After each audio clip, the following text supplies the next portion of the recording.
in the raw. RK's Guyana Free Media. And I'm your friend, your host, your brother, Haji Dr Roshan Khan in the raw. I have two very interesting pieces here by Freddie Kissoon. I didn't read about him for a while. I have two opinions of him, by him, I beg your pardon. One from March 26, 2024, and one from March 28, 2024. I read, it has to do, book review, Moses' Comical Tragedy. I would say this is the part one. And there's a half part two, which I'll read separately and make my commentary. So I want to say that Moses Nagamootoo, as a youth growing up in the upper quarantine, if you were not a respecter of Dr. Chedi Jagan, our hero, and of the PPP at that time, then you were not worth your salt even as a youth. Even though you might not be a member of the PYU, the fact remains that you empathize, that you sympathize, and you just love the revolutionary fervor of Dr. Chedi Jagan. He had many stalwarts. Remember the man Moses. Moses was like our hero, Moses Nagamootoo, when you hear his name. Especially youths. Even from primary school to high school, we are rushing to listen to the man. His beautiful oratory, his voice, his thinking capacity, his revolutionary fervor, and extolling Dr. Chedi Jagan as the father of the nation, even then, since then. And then when we saw in time, I in particular, many others, saw what happened, that he became berserk. He became mentally affected because he had an ambition.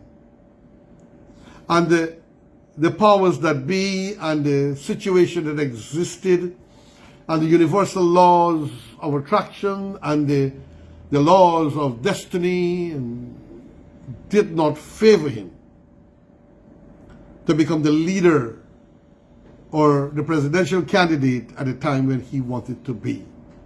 And so it is known, after that he started to become like infantile, like childish, in many cases petty. And he even, after maybe 38 to 40, 42 years, gave up the party of his spiritual father, Dr. Chedi Jagan, and went and sold himself to the devils. And to my opinion, and from expression from here, from Freddie Kissoon, he sold himself to the devil. Because nobody, my beloved divine friends and family, nobody, no nation, no military grouping or leaders appreciate or respect a traitor. Nobody appreciates a traitor. It's a different thing when you're moving from one philosophy to another. But when you move to betray and try to bring in shame that which had fed you and created you, then that is something to be worried about, because the new entity you go to obviously will scorn you. March 26. I read Moses Nagamootoo recently released part 2 of his autobiography a few afternoons ago at Fort Groyne Jetty while my dog looked for mongoose. I came home and titled the column, Book Review, Nagamootoo is the second circus in town, referring to the current Mexican circus at Durban Park. There's a circus on at the moment. Something was nagging at me, telling me that something was missing in the review. So he prepared a review. I reread the book at Fort Grind the next afternoon, and a larger picture emerged. This is a comical book about a tragic man whose psyche is perhaps permanently damaged. Having betrayed his father and the party, which was like a mother, that's how it works with these kinds of groupings, political entities. And having abandoned the party and caused all kinds of pain and mischief in order to become maybe a prime ministerial candidate, which he became. Excuse me, remember, ladies and gentlemen, up to today, that is the last fast. It's Tuesday, the 9th. Tomorrow is the 10th, and I know tomorrow will be the Eid al-Fitr. And so, he destroyed himself. He became untrusted. He became unworthy. And when it was time, as per the arrangement, for him to chair the cabinet, as per arrangement, it was taken away from him. I mean, taken away from him shamefully. And then they said, well, it's not the law. So then it's pathetic, came out and said, yes, it's the law, because he was shamed. Moses Nagamootoo became ashamed, and so according to Freddie Kissoon here, it's a book about a tragic man whose psyche is perhaps permanently damaged, and some might be tempted to say maybe deranged. I continue. I lost all respect for Moses after his role in government in 2015 administration was ignominious, reduced to nothingness. But you too, Freddie, you were helping them. I just want to be fair.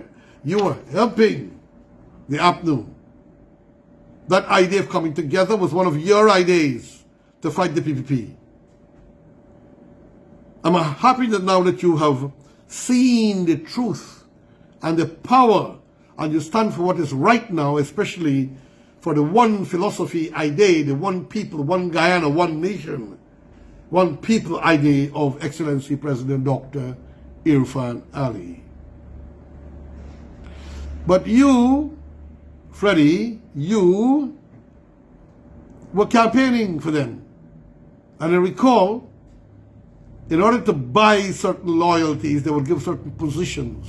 And they wanted to make you the CEO of that Mickey Mouse stadium that they said they were building there at Durban Park. The most ridiculous thing. And I applaud you, you were wise to say you wouldn't take it.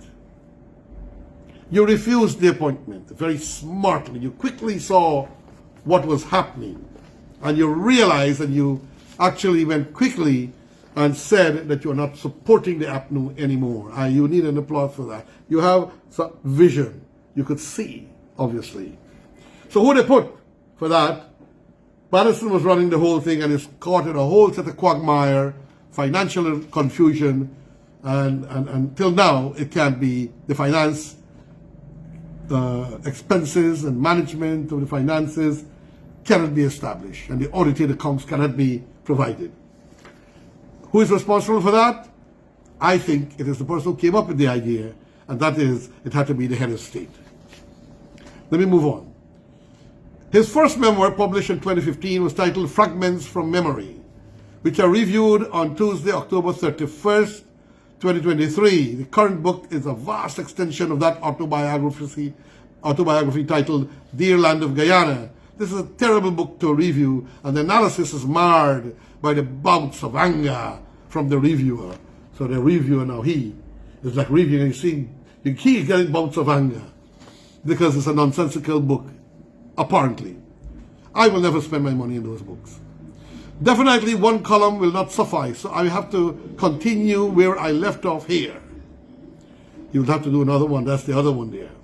It is clear as a tropical day in Guyana that Nagamootoo had no advisor when he was writing this memoir, because you don't praise yourself on one page on your achievements and the next page write about your reduction into nothingness. He should have had someone to consult with.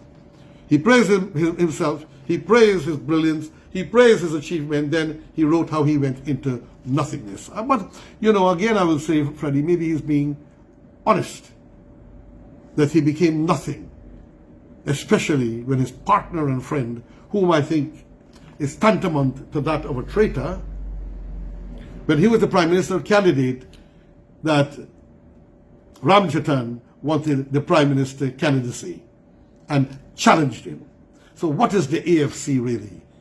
A bunch of opportunists trying to make hay while the sun shines, trying to suck toes, and Ramjatan actually caused the destruction of APNU because the president actually liked Moses Nagamootoo. Maybe Moses Nagamootoo is a man that he could have shifted and moved and played with in his arm as a military powerhouse.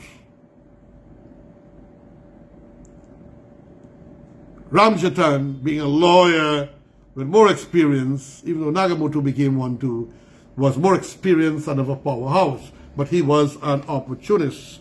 It is alleged by most people around that he wanted the appointment for just to feel good. He wanted sirens.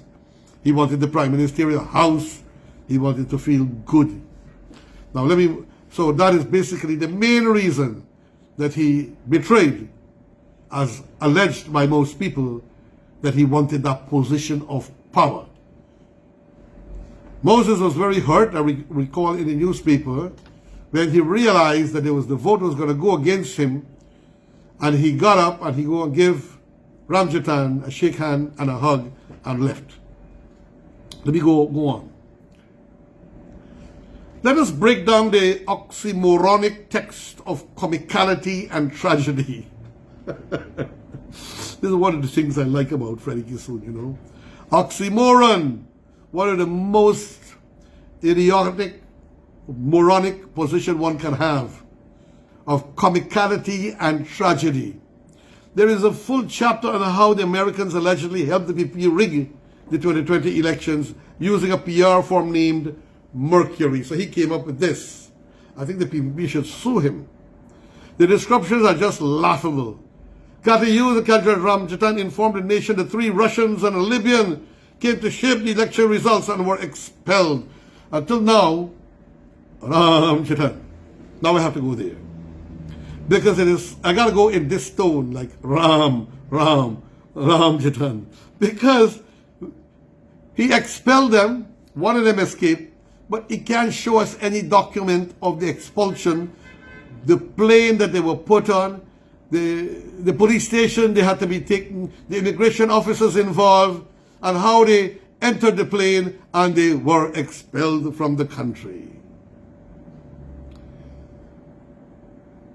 I mean, it is totally, that's totally oxymoronic indeed. The descriptions are just laughable. Cathy Hughes and Cameron Ramjatan informed the nation, repeating for emphasis, that the Russians and the Libyan came to shape the election results and were expelled. They didn't say where they found them. They didn't say where they were expelled to. They didn't say whether they were charged. Were their photographs taken? Why they didn't call in the media to expose them? Ramjatan, you messed up, man. You look so childish, puerile for a former minister of Home Affairs and a kind of a, you're not a senior congressman, but a kind of a senior lawyer in the country. I think Freddie is using the right word, oxymoronic. You must dream that when you go to bed tonight. Nagamootoo told us it was Mercury officials that were expelled. So now from those Russians, it now turned to Mercury officials. So if the Americans set about rigging the election through Mercury and Mercury was removed, how come they still tampered with it? Thank you, Freddie.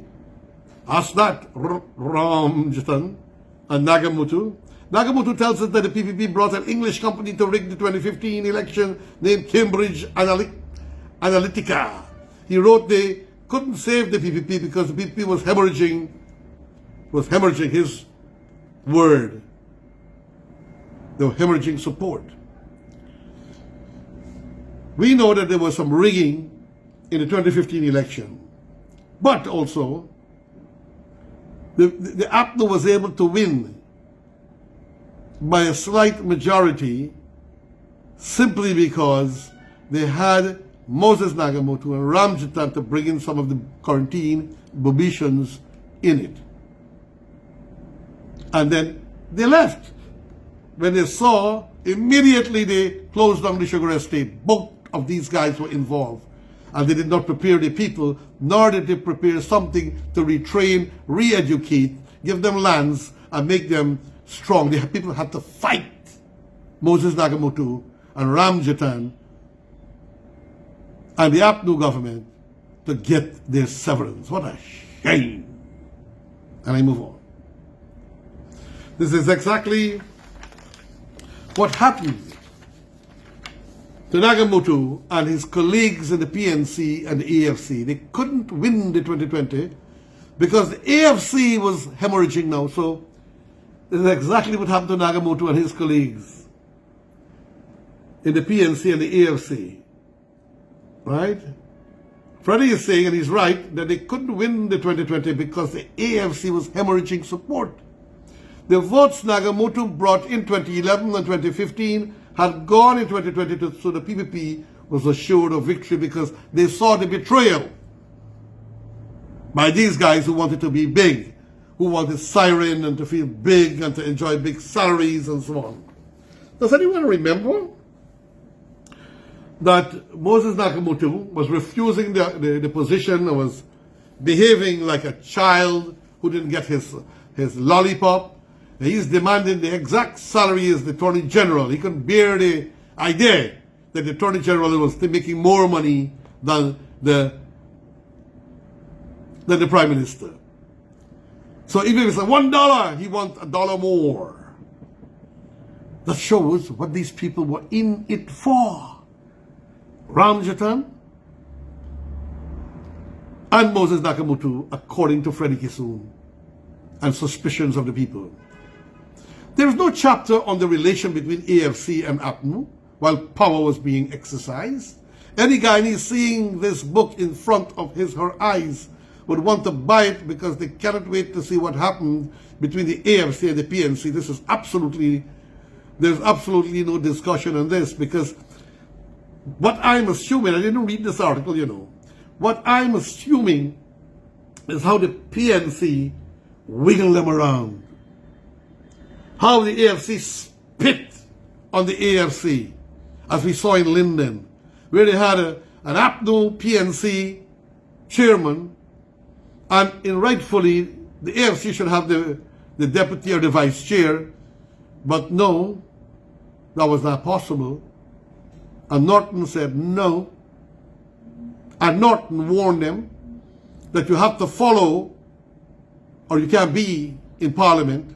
You got to do what we say, boy, so to say. And what a shameful position to allow yourself to be in, Ramjatan.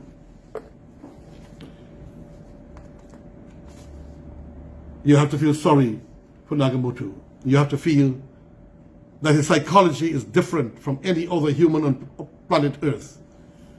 When you read just a few lines on what he described Granger did to him just days after the APNU and AFC won the 2015 elections, like I have to buy this book, He said from day one, Granger showed his true colors.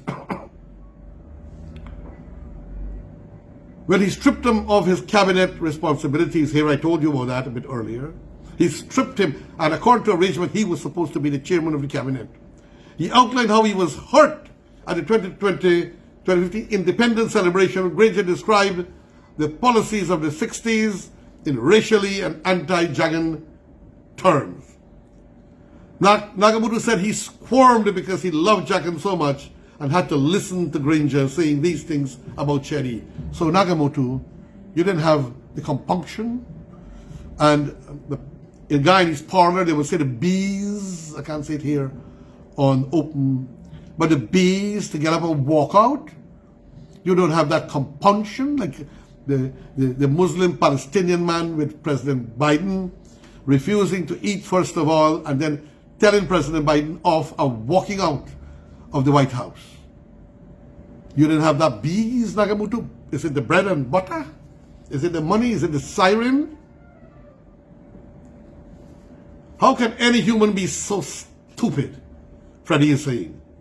Throughout the book, maybe on most of the pages, Nagamootoo waxes lyrical on his role of creating PPP, a PPP minority government in 2011, and how he won the 2015 election for the APNU AFC, yet he cannot see the connection of Granger's domination of the man who promised Guyanese so much and the loss of the 2020 election. Well, he promised so much. Granger failed him, Granger failed the Guyanese people, and so on. Nagamootoo in 2020 was seen as a betrayer by the people who voted for him in 2011 and 2015. He was bragging how he gave the PPP a minority government and how they eventually had a no confidence vote and so on. The PPP did not need Mercury to win. It won because Guyanese who loved Nagamootoo ended up hating him. And intensely so. I have lost respect for him. I don't hate anybody. I don't hate Nagamootoo. I don't hate any soul on the earth. I respect. I disrespect. Nagamootoo praises himself non-stop in the book about his role in 2011-2015 losses of the PPP, but refuses to see the 2020 loss of the APNU AFC was his fault along with the AFC. So, coming to an end now, in a second article on the book, I will look at more oxymoronic manifestations of laughable moments, I will say laughable proportions, and within these moments, tragic dimensions of the politics of Nagamootoo. Apart from its comicality, the comicness, the pun, the fun, the stupidity, the ridiculosities of it, this book makes you sad to see how humans, can fall apart so tragically. So, your friend, your brother. I have part 2 here. I'll take a rest. Ramadan. Tomorrow is Eid.